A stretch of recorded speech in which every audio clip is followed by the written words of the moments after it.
मैं आता हूँ तेरे पास, प्रभु यीशु मेरे मसीह, मेरे पापों के लिए ही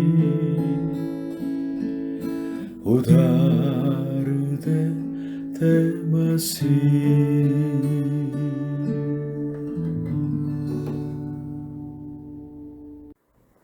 हालेलुया। प्रभु यीशु मसीह जी आप सभी को आशीष दे। अगर हम पवित्र और स्थिर और सुख और स्वस्थ परिवार में जो बढ़ते हैं तो ये बहुत आशीषी हैं। लेकिन अगर हमारे परिवार अस्थिर हैं और पापमय हैं और दुखपूर्ण हैं और बहुत बीमारियां हैं, अगर उसमें हम बढ़ते हैं तो हम कठिन जीवन जीते हैं। शायद आपका या मेरा परिवार तो इतना ठीक नहीं था, लेकिन हमारे आने वाले जो वंश के लिए अगर हम उनको अच्छा जो परिवार का वातावरण दे सकते हैं तो ये उनके लिए बहुत बड़ी आशीषें होंगी। अगर ऐसे माँ बाप बन जाएंगे तो आपका या मेरा जीवन बिल्कुल अर्थपूर्ण हो जाएगा। अगर आपके बच्चे आपसे ये बोलें कि आप जैसे माँ बाप के साथ रहना मेरे लिए सचमुच में आशीष थी, इस तरह अगर हम सुन पाएंगे तो कितने आनंद की बात हो सकती है। मानव जाति के समाज के बिल्कुल सबसे मिनिमम यूनिट है परिवार है। इसलिए शैतान मनुष्य के परिवार को बिल्कुल नष्ट करना चाहता है। अगर परिवार गिर जाता है तो उसके अंदर जो व्यक्ति हैं तो बहुत हानि तो पाते हैं। अगर परिवार जैसे अगर गिरने लगते हैं तो मानव जाति की ये बड़ा घर तो बिल्कुल नष्ट हो जाएगा। एक फोटो देखिएगा, बहुत सुंदर और पवित्र परिवार जैसा लगता है, लेकिन अगर इस परिवार के पति के दूसरे औरत के साथ संबंध रखता है या दूसरे आदमी के साथ गलत संबंध रखता है, या इस घर के जो औरत दूसरे आदमी के साथ संबंध रखता है या दूसरे स्त्री के साथ संबंध रखते हैं, तो क्या विचार आपके दिल में आता है? अगर इस घर के जो आने वाले जो दामादे हैं, अगर वो लड़की होगी या आने वाले बहू है वो लड़का होगा, तो ये कल्पना से बाहर है। अगर इस तरह हालत हो जाता है परिवार के अंदर तो ये आनंद, ये बिल्कुल हंसी, ये सुख तो रह जाएगा नहीं। इस परिवार के प्रति परमेश्वर के अनुग्रह और आशीष रह जाएगी नहीं, सिर्फ श्राप और सजा ही मिलेगा। आधुनिक जो पीढ़ी है बहुत बहुत दुष्ट हैं और व्यभिचारिणी है। इसलिए हम आज परिवार की रक्षा के बारे में बाइबल के द्वारा मनन करना चाहते हैं, परमेश्वर की इच्छा जानना चाहते हैं। आज के वचन बाइबल के पहले किताब उत्पत्ति पहले अध्याय 26 से 28 और 31 पद। फिर परमेश्वर ने कहा, हम मनुष्य को अपने स्वरूप के अनुसार अपनी समानता में बनाएं और वह समुद्र की मछलियों और आकाश के पक्षियों और घरेलू पशुओं और सारी पृथ्वी पर और सब रेंगने वाले जानवरों पर जो पृथ्वी पर रेंगते हैं अधिकार रखें। तब परमेश्वर ने मनुष्य को अपने स्वरूप के अनुसार उत्पन्न किया, अपने ही स्वरूप के अनुसार परमेश्वर ने उसको उत्पन्न किया, नर और नारी करके उसने मनुष्यों की सृष्टि की। और परमेश्वर ने उनको आशीष दी और उनसे कहा, फूलो फलो और पृथ्वी में भर जाओ और उसको अपने वश में कर लो और समुद्र की मछलियों तथा आकाश के पक्षियों और पृथ्वी पर रेंगने वाले सब जानवरों पर अधिकार रखो। तब परमेश्वर ने जो कुछ बनाया था सबको देखा तो क्या देखा कि वह बहुत ही अच्छा है, तथा सांझ हुई फिर भोर हुआ। इस प्रकार छठवां दिन हो गया। पहले भाग 26 से 27। फिर परमेश्वर ने कहा, हम मनुष्य को अपने स्वरूप के अनुसार अपनी समानता में बनाएं और वह समुद्र की मछलियों और आकाश के पक्षियों और घरेलू पशुओं और सारी पृथ्वी पर और सब रेंगने वाले जानवरों पर जो पृथ्वी पर रेंगते हैं अधिकार रखें। तब परमेश्वर ने मनुष्य को अपने स्वरूप के अनुसार उत्पन्न किया। अपने स्वरूप के अनुसार परमेश्वर ने उसको उत्पन्न किया, नर और नारी करके उसने मनुष्यों की सृष्टि की। इन पदों पर हम मनन करें इस प्रश्न से, मनुष्य कौन है? इस बाइबल पदों के अनुसार मनुष्य कौन है? मनुष्य कौन है, मैं कौन हूँ? इन प्रश्नों का जवाब के अनुसार मनुष्य व्यवहार करता है। वेदांत फिलॉसफी के अंदर वे सिखाते हैं कि मनुष्य के स्वभाव को ईश्वरीय सिखाते हैं। इसलिए परिणाम स्वरूप क्या है? मनुष्य को पाप के रूप में नहीं मानते हैं। जो खूनी या बिल्कुल समाजवादी लोग मनुष्य के बारे में अलग से अनुवाद करते हैं, उसी के अनुसार उनका व्यापार तो हो जाता है, क्रूर हो जाता है। संसार के लोग अपने को, स्वयं को अपने जीवन का स्वामी मानते हैं, इसलिए कोई नियम नहीं चाहते हैं, बिल्कुल स्वामी जैसे व्यवहार करते हैं, घमंड हो जाते हैं, अपनी मर्जी से पाप करते हैं और पाप को पाप नहीं मानते हैं। लेकिन बाइबल मनुष्य के बारे में क्या बताते हैं? इन पदों के ऊपर मनन कीजिएगा। कम से कम 4 पॉइंट है। पहले, परमेश्वर ने मनुष्य को अपने स्वरूप के अनुसार अपनी समानता में बनाया। इसका मतलब है कि परमेश्वर मनुष्य के साथ संगति रखना चाहते हैं, कम्युनिकेशन करना चाहते हैं। दूसरा, मनुष्य को नर और नारी बनाया, सिर्फ 2 सेक्स को दे दिया है। इसलिए आधुनिक जो इश्यू है, अनेक जो जेंडर के बारे में, ये अर्थहीन हो जाता है।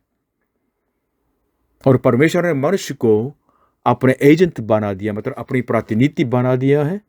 मतलब मनुष्य होने के नाते, एजेंट होने के नाते मनुष्य को परमेश्वर की इच्छा की पूर्ति करना है, ये उसका मिशन है। और चौथा, परमेश्वर और मनुष्य, ये सृष्टि के बीच में मनुष्य को रखा है।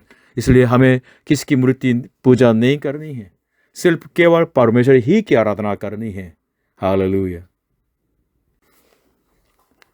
यूएन के जो अंदर मेंबरशिप 193 देशों में से 37 देशों ने तो सेम सेक्स मैरिज को अपने कानून में लीगल कर दिया है। और आधुनिक जो संसारिक जो समस्या या इश्यू है, LGBTQ, ये इनिशियल है, L फॉर लेस्बियन, ये लेडीज़ के बीच में समलैंगिकता, गे, G फॉर गे, ये आदमी के बीच में समलैंगिकता, और बाइसेक्सुअल, B फॉर बाइसेक्सुअल, ये दोनों तरफ संबंध रखते हैं। और ट्रांसजेंडर अपने लिंग को बिल्कुल चेंज कर देता है। और क्यूर या क्वेश्चनिंग, ये क्यू का मतलब है तो बिल्कुल अजीब सा, ऐसे भी जेंडर के बारे में इस तरह, ये एक ग्रुप है और ये मिलके परमेश्वर के विरोध करते हैं, परमेश्वर के नियम का विरोध करते हैं। बाइबल के अनुसार हमें LGBTQ में जो फंसे हैं उन लोगों से प्यार करना है, प्रेम करना है, लेकिन उनके कार्यों को हमें कहना है ये पाप है। लेकिन संसार कुछ देशों में, मैंने बात बताया ना कि कुछ देशों के अंदर ये भेदभाव विरोधी कानून को बिल्कुल पास कराना चाहते हैं।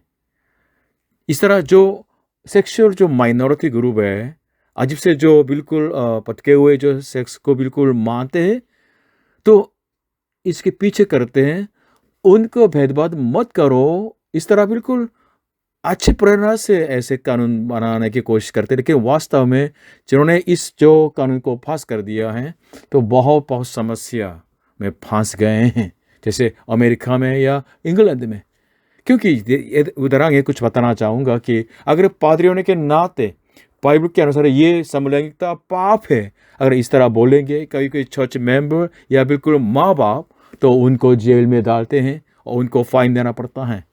और क्रिश्चियन जो परिवार के बच्चे स्कूल में जाके अपने धर्म के बारे में नहीं बता पाते हैं, ये प्रार्थना भी नहीं करने देते हैं, लेकिन जो माइनॉरिटी ग्रुप है उनको करने देते हैं। और चर्च हो या बिल्कुल चर्च के जो लिखित है जो ऑर्गेनाइजेशन हो या सेमिनरी हो, बाइबल स्कूल हो, वहाँ भी समलैंगिकता कार्य करने वाले को बिल्कुल चर्च के मेंबर के रूप में या पादरी के रूप में या बिल्कुल स्टूडेंट के रूप में बिल्कुल चुनने के लिए प्रेशर डालते हैं। अगर नहीं चुनेंगे तो जेल में डाला जाएगा। पाप को पाप कहने वाला इस तरह विवेक को भी बिल्कुल कुचलना चाहता है। पार के रूप में तो बिल्कुल इस तरह छोटे माइनॉरिटी ग्रुप को भेदभाव नहीं करना है, इस तरह तो कानून बनाया, लेकिन वास्तव में मेजॉरिटी को बिल्कुल सताने के कानून बन गया है। और अगर इस तरह बिल्कुल लीगल कर देंगे तो समलैंगिकता की वजह से जो फैलने वाले एज के जो उसके जो इलाज के जो खर्च कौन देगा? ये बिल्कुल करोड़ों रुपए होंगे। और अगर कोई इसको पाप कहते हैं तो अगर केस कर दिया तो फाइन देना पड़ता है, बहुत अनेक पैसा तो जाएगा। और बच्चे लोग अपने खेज में भी इस तरह समलैंगिकता के बारे में भी ये सीखेंगे, तो परिणाम स्वरूप क्या है? परिवार का सारे सिस्टम बिल्कुल खत्म हो जाएगा, शैतान के कार्य बहुत क्रियाशील हो जाएगा। और खराब जो बिल्कुल उदाहरण बहुत ज़्यादा होता है, बहुत ज़्यादा होता है। अगर माँ बाप होने के नाते बच्चे का ट्रांसजेंडर का बिल्कुल योजना को बिल्कुल रोकते हैं, बच्चे अगर लड़का बोलते हैं कि मैं लड़की बनना चाहता हूँ, अगर लड़की बोलती है मैं लड़का बनना चाहता हूँ, इस तरह बच्चे को रोकते हैं तो और माँ बाप जेल में डाले जाएंगे। कुछ लोग जो ट्रांसजेंडर है बिल्कुल अभी भी अपना जो मेल जेनिथेलिया मतलब अपना लिंग रखा हुआ है, लेकिन कुछ कुछ हार्मोन की वजह से चेंज हो गया। वो सोचता है कि मैं औरत हूँ, इसलिए कपड़े उतारने के लिए औरतों के बिल्कुल वो यूज करना मेरे को चाहिए, या ऐसे थैले यूज करना चाहिए। अगर ये बिल्कुल डिमांड करेंगे तो कोई रोक नहीं सकता है, रोकेगा तो बिल्कुल जेल में या बिल्कुल कानूनी तौर से बिल्कुल गड़बड़ हो जाएगा। कुछ देशों के अंदर इस तरह ट्रांसजेंडर जिसके लिंग अभी भी है उस आदमी को बिल्कुल जेल में रखा है, और वहाँ के जो कैदी जो लेडीज है उनको बिल्कुल रेप कर दिया था। अगर ये कोरिया में होता, कोरिया में तो पब्लिक बाथरूम होता है, अगर इस तरह आदमी बिल्कुल लेडीज के बिल्कुल बाथरूम में जाना चाहते तो क्या हो जाएगा इस समाज के अंदर। और समस्या बहुत ज़्यादा होता है, जिसने बिल्कुल ट्रांसजेंडर कर दिया लेकिन बायोलॉजिकली अभी भी आदमी है, इसलिए उसका मसल अलग होता है। एक जो लेडी बॉक्सर का मुकाबला जो हुआ था एक जो ट्रांसजेंडर जो आदमी से, तो इतने पंच मारा तो वो बीच में गिव अप कर दिया। और उस लेडी बॉक्सर ने कहा कि जिंदगी भर मैंने कभी भी इस तरह पंच ने मेरे को नहीं मिला था। आपके डॉटर्स, आपके जो बिल्कुल बेटियां बिल्कुल खतरा में पड़ सकते हैं, ये माँ बाप की चिंता हो सकती है। और लेडीज जो ट्रांसजेंडर आदमी के साथ कैसे स्पोर्ट्स में लड़ पाएंगे, इक्वलिटी तो नहीं होगी ना। इसलिए LGBTQ को बिल्कुल प्रोत्साहन करके इसको कानून बनाते हैं तो समाज बिल्कुल खेयोस में बिल्कुल गड़बड़ हो जाएंगे, देश बिल्कुल नष्ट हो जाएंगे। और सबसे खतरनाक बात है कि परमेश्वर का न्याय जरूर जरूर मिलेगा।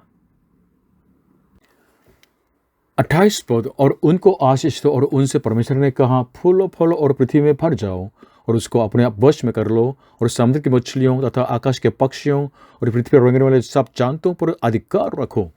इस पद के ऊपर इस प्रश्न से मनन करें, मनुष्य का मिशन क्या है?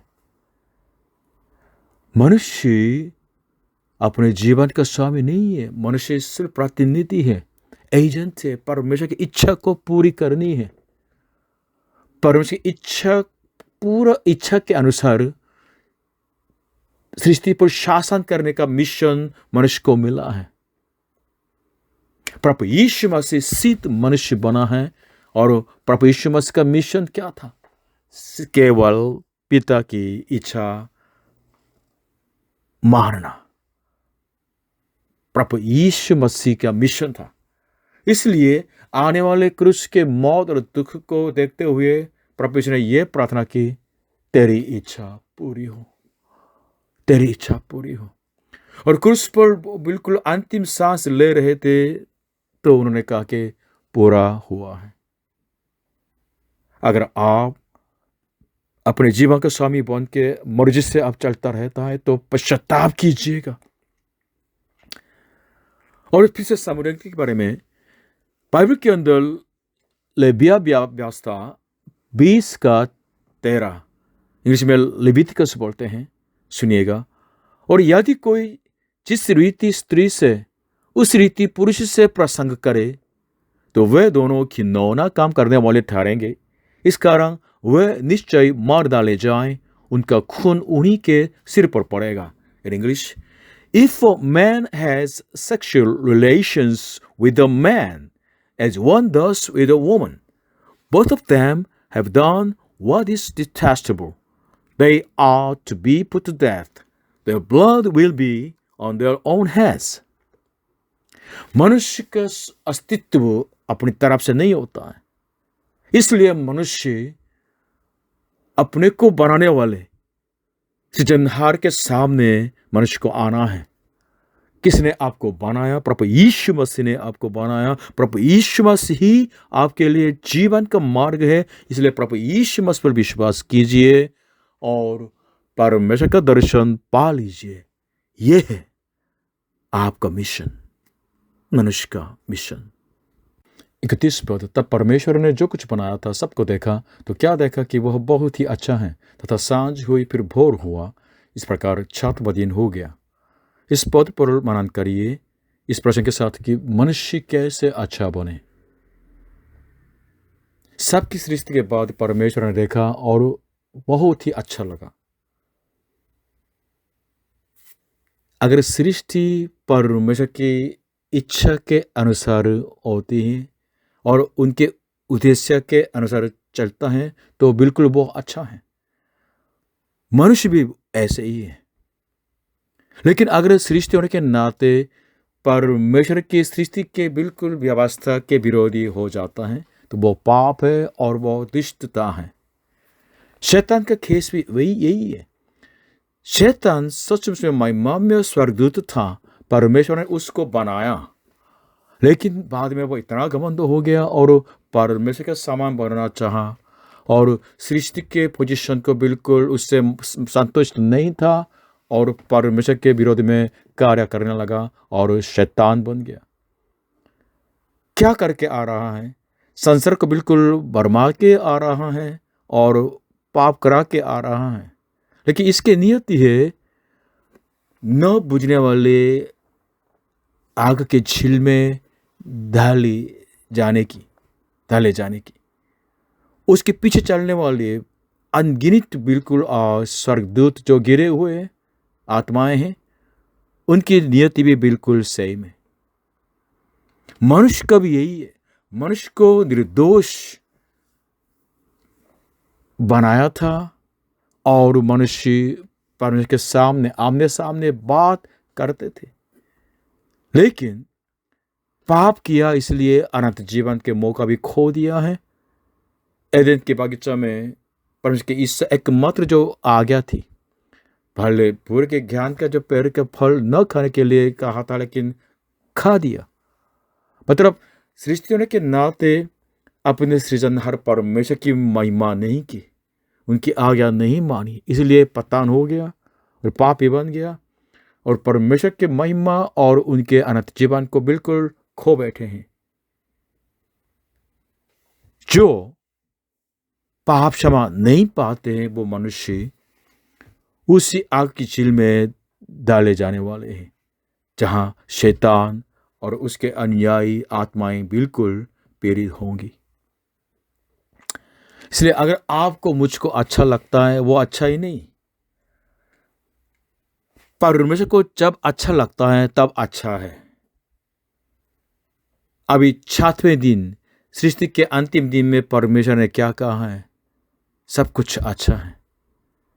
मतलब अगर आपके जीवन सृजनहार परमेश्वर के ऑर्डर में, उनके उद्देश्य में, उनकी बिल्कुल नैतिकता में बिल्कुल होते हैं तो आपका जीवन बिल्कुल धन्य है और अच्छा है। अगर आप परमेश्वरहीन दुनिया की कल्पना करके इस संसार के रीति रिवाज के पीछे पीछे चलेंगे, आप सचमुच में नाश हो जाएंगे। बाइबल के एक उदाहरण है नाश होने के बारे में।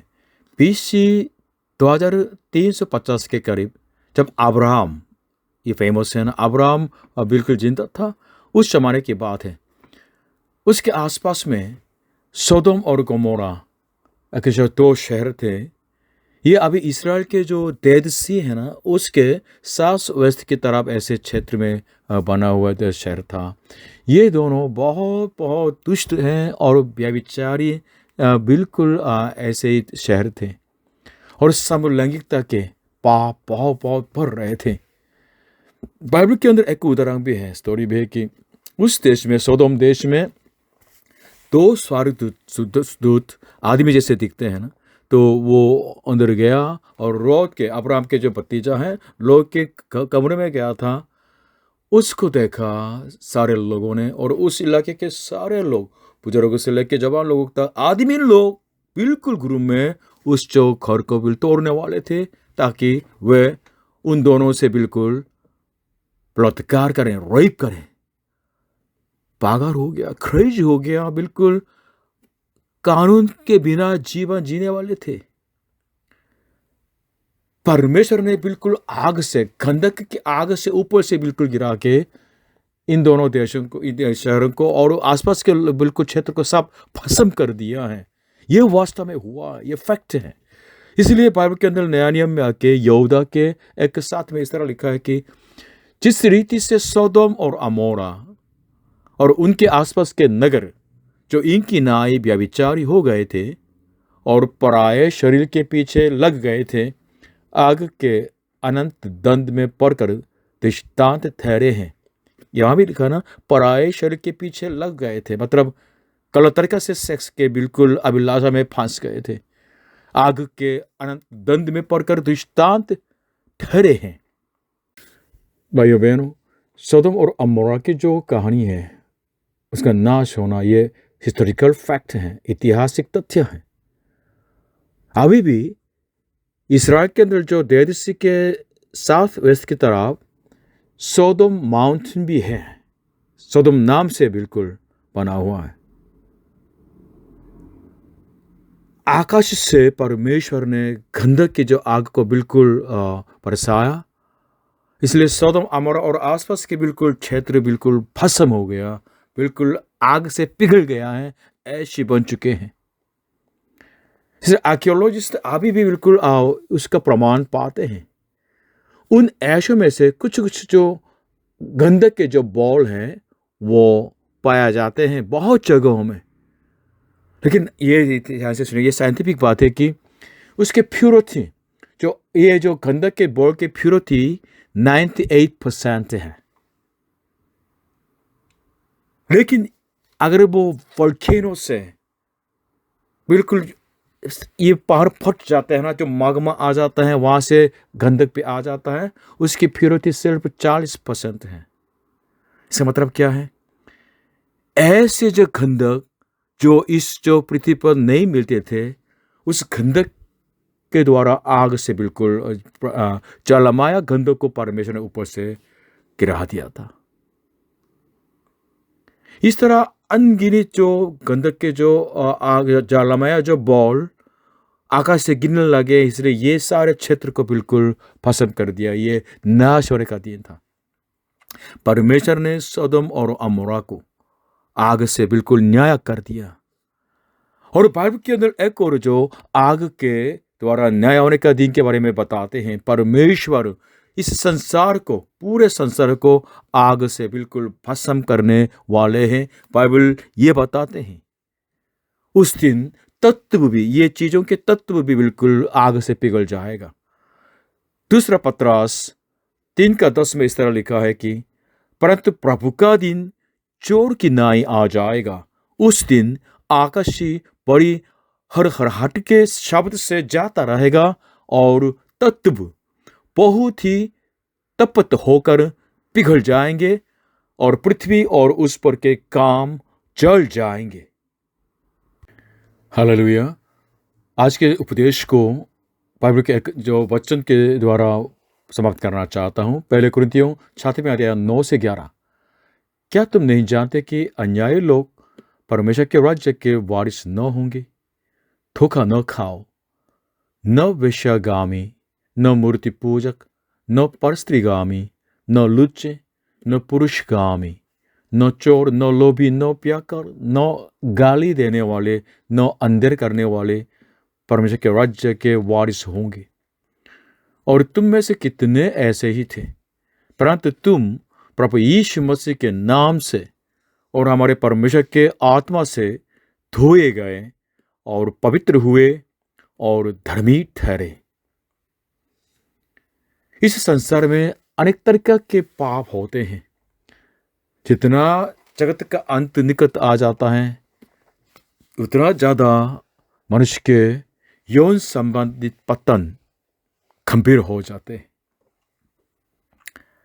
इसलिए प्रेरित पौलुस ने चर्च के सामने इस तरह चेतावनी दी इसके वचन के द्वारा। वेश्यागामी, परस्त्रीगामी, पुरुषगामी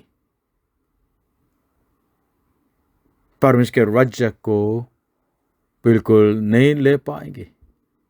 मतलब होमोसेक्सुअलिटी, समलैंगिकता, कोई अडल्ट्री जो करते रहते हैं, परमेश्वर के राज्य के वारिस न होंगे, स्पष्ट कह दिया है।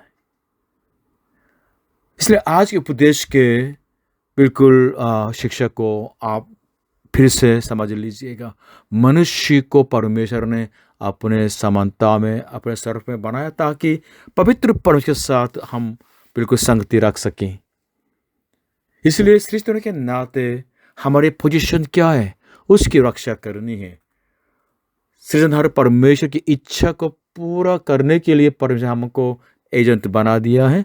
इसलिए इस संसारिकता के दास मत बने, वरन परमेश्वर की इच्छा के अनुसार उनके वचन के द्वारा इस संसार पर शासन करें। पश्चाताप कीजिए, प्रभु यीशु पर विश्वास कीजिए ताकि आपके सारे पाप क्षमा हो जाएं। समलैंगिकता का पाप भी परमेश्वर क्षमा करते हैं। हालेलुया। इसलिए अपनी रक्षा के लिए, अपने परिवार की रक्षा के लिए आपको, मुझको परमेश्वर की सत्य की जरूरत है। परमेश्वर के वचन पर विश्वास करना है। परमेश्वर की सच्चाई पर चलने से आप परिवार की रक्षा कर सकेंगे। परमेश्वर की सच्चाई ही आपके समाज को, आपके देश को बचा सकते हैं और इस सृष्टि को भी बचा सकते हैं।